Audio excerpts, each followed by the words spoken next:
be spiritual, there is that idea of keeping away from physical temptations, blah, blah, blah, and the crassness of the mundane life. However, that is not the ultimate aim of Torah. The ultimate aim is to be within the physicality and to transform the physicality into the spiritual, to reveal that even the physical, even someone's practical business, or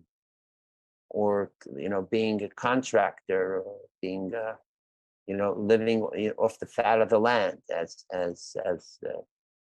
in, what's that John Steinbeck book, Grapes of Wrath, right? Yeah, that is the way. That is the true way of Torah.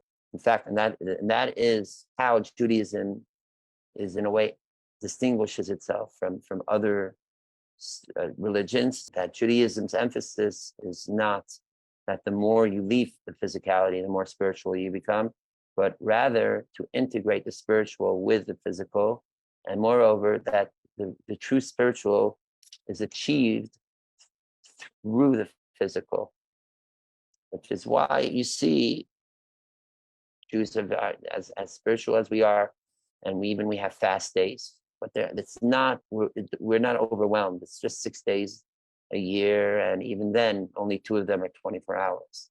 So we're into our food. Ask any Jew, right? We're not shying away from that. However, our food is to be sacred, be blessed with a blessing, especially on Shabbos. We elevate it to the most sacred ways.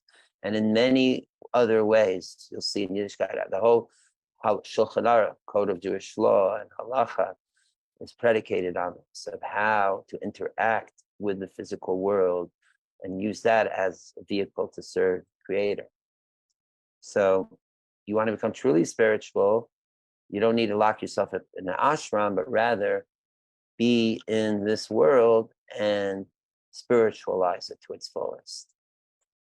So that was the, if you want to call it error, so to speak, of the spies, that their perception that there is this dichotomy or opposition of spiritual and physical, rather than realizing that there's something greater even than spiritual and physical, and that is godliness, divine, the divinity. And divinity does not distinguish. In the world thinks that the divine is more expressed in the spiritual than the physical. The spiritual is an abstraction. It's something that transcends it. It's more related to the infinite. God is infinite.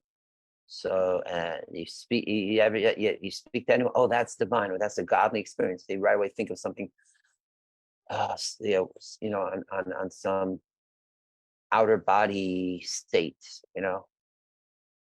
But in truth, especially from God's POV, spiritual and physical are co-equal extension of the essence of the divine. This is something that's explored in Kabbalah and emphasized in Chassidus. I would go a step further, that if you read Chassidus, and that is, not only is spiritual and physical co-equal extensions of the divine, but in fact, the divine is more expressed in the physical than even in the spiritual.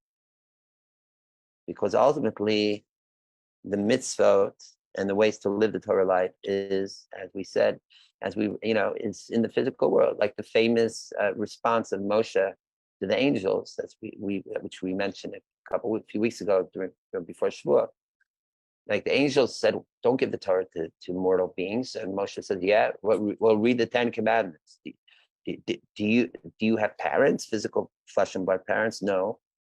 Are you ever tempted with ideas of stealing possessions or coveting your friend's spouse and blah blah blah? These are all physical and earth-based predicated injunctions.